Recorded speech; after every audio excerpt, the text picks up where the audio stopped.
Yo, what's up? So today I wanted to show you how I would create a clean guitar tone from scratch if I was just to come into the studio today and be like, all right, I'm gonna write a song based around a clean guitar tone. So let's do it. Eat a dick, good boy, ew.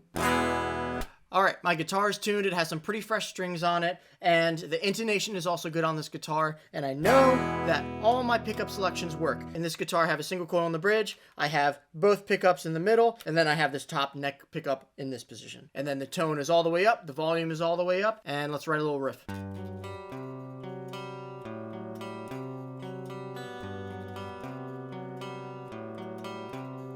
Cool, that sounded good. I need to also turn on high Z on my interface. If you don't have this feature, that's fine. It just sort of brings out a little more clarity to the guitar and the actual true tone of the guitar. I'm just gonna go for the middle pickup for this video, just so it covers a little bit of treble and a little bit of bass. So whatever you want to do, it's sort of up to you. All right, let's track in this riff.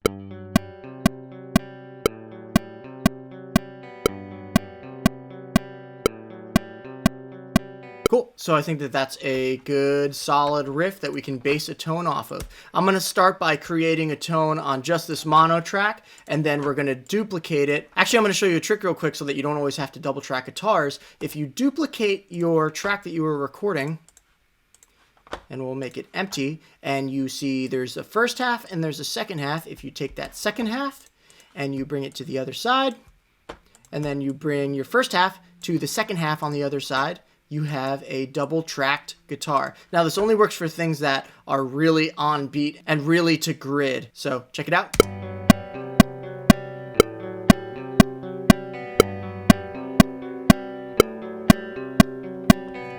And it sounds great. Okay, so let's go back to our monotone. We're gonna chuck it in the center and we are going to create a tone. So first up, I'm going to open up Amplitube. This is just what I use. I know there's a ton of really good stuff out there, like Neural is really good, and the Kempers are really good, and the STL tones are really good, but this is just what I've learned to use and really craft sounds in. First off, you have all these options of different amps and different clean tones that you can use. I think a really cool one if you're doing shoegaze type stuff would be this jazz amp here because it has a built-in chorus. So let's check it out.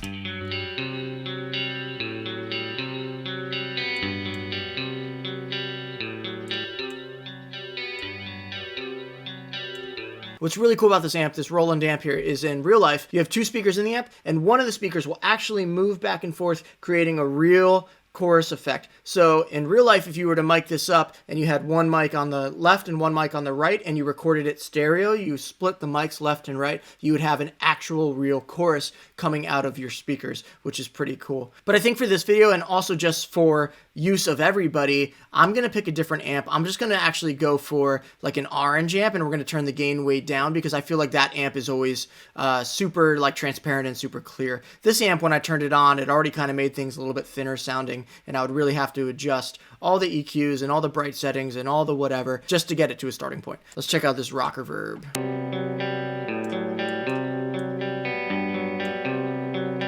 Cool, so to me that sounds a little more transparent. That sounds like a guitar DI just being amplified. And another thing, there's nothing wrong with just using a DI. Bands like Pinback are a great example of that, and they just have a very clean sounding DI, and they just do stuff like...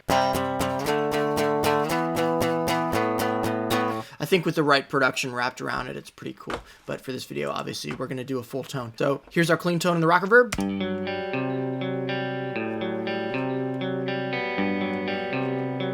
Sounding clean. Let's go to the pedals. In the beginning, I always usually throw on a compressor, especially for a clean tone. If you throw a compressor on a more distorted channel, you probably end up getting some sort of feedback. But let's check out what we got on this clean channel.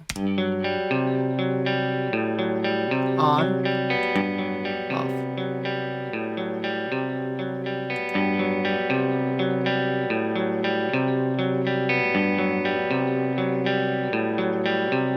Cool, so it's really bringing the highs and the lows a little closer together, giving you a more even sound. Next thing I'm going to do is I'm going to chuck in a noise gate. This can go before or after your signal. It really just depends on what you're going for. Noise gates are very important as you start to stack more and more guitars. It's going to get a little messy and that'll clean it up. And then the last pedal I'm going to add to this clean tone to give it a little bit more vibe before we get to the actual mixing and mic placement of this is I'm going to throw on a chorus pedal.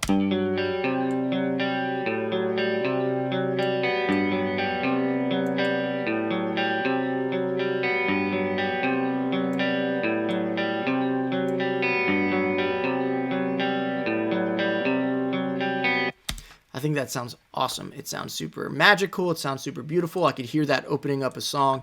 Let's go to the mic placement. Let's pick our mics. First, we have a 57. I want to go for something a little bit more creamy, so I'm going to go for a tube mic. We're going to go for the Royer 121, or an Amplitube, the Ribbon 121. And we're going to chuck it right in the center and get the cleanest tone possible.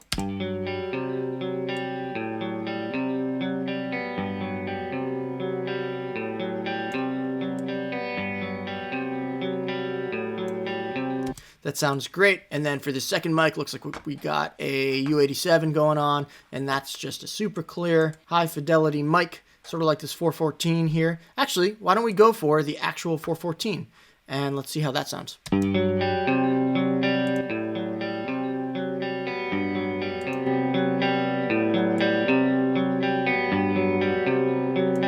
Sometimes it's cool to do a dark mic and a super clean mic. That way you can sort of pick your blend before you even hit the EQ, and it'll be less work to do later. But for this, I'm just going to chuck them both in the middle, and it's going to help hit a little bit more of the frequency spectrum between both those mics. And then I also want to blend in a little room. So let's check it out. I'm going to bring the width to 0 since this is a mono mic.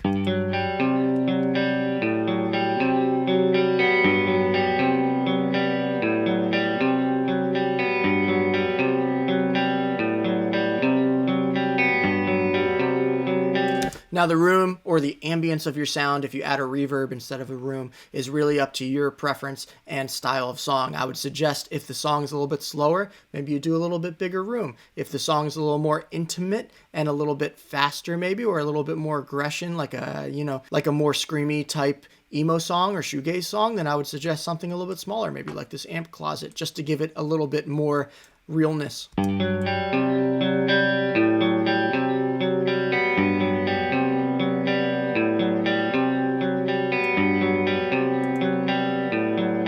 Maybe for this we'll go for a medium studio since this is just the broad, clean video. I will say what's nice about Amplitube is no matter what you do to the mics or what you do to the room, it never really gets too phasey. It usually stays in sync with each of the elements going on, so nothing ever really loses low end.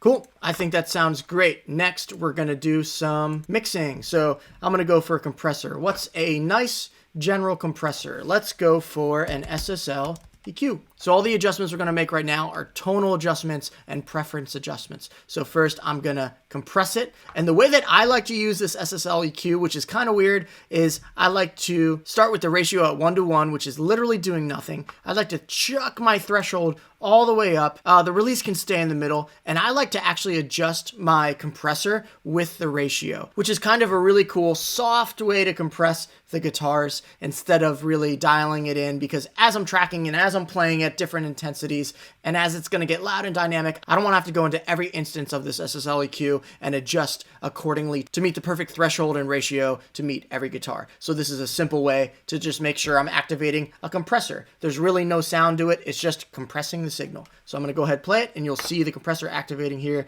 I just want to touch it at like 1 to 3 dB, just a little bit.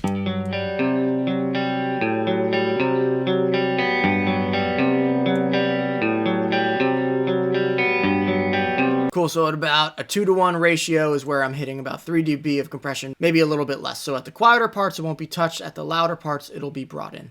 And then what I'm going to do next is I'm going to clean up some of that low end. I'm going to take out anything below, like, let's say 100. I'm going to use my ears.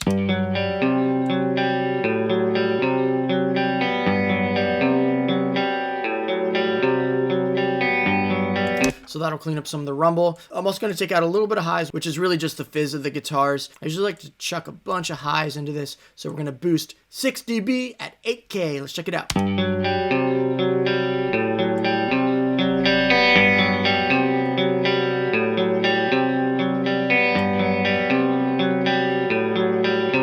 Sounds great. I feel like in this guitar there's a little bit of honkiness, so I'm going to take out things around like 6 to 800. Let's check it out.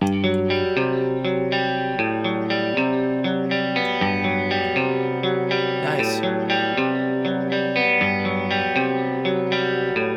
I think that sounds awesome. The next thing we're going to do is we're going to do a Pro Q, and we're going to do some EQ adjustments and cleanups. Let's double lock down that low end. And then let's take out some highs. Actually, as you can see right here, there's a ton of noise going on. Now imagine you had 8 guitar tracks going, which isn't out of the norm. You're gonna have a ton of noise going on. So we're gonna cut out any of that noise floor stuff.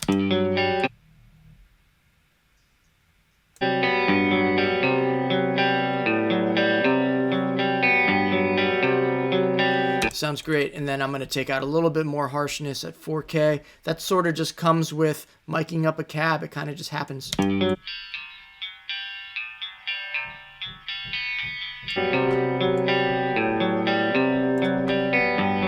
I think that sounds awesome. After doing a little bit more of that Pro Q adjustment, I think I want to add a little more high end to that SSL before it hits that.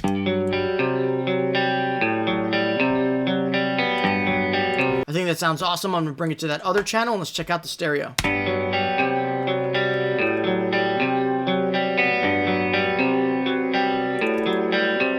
And just for fun, I'm going to add in another lead. I'm going to add a cool little eerie guitar on top of that on the neck pickup. I think it'll sound cool.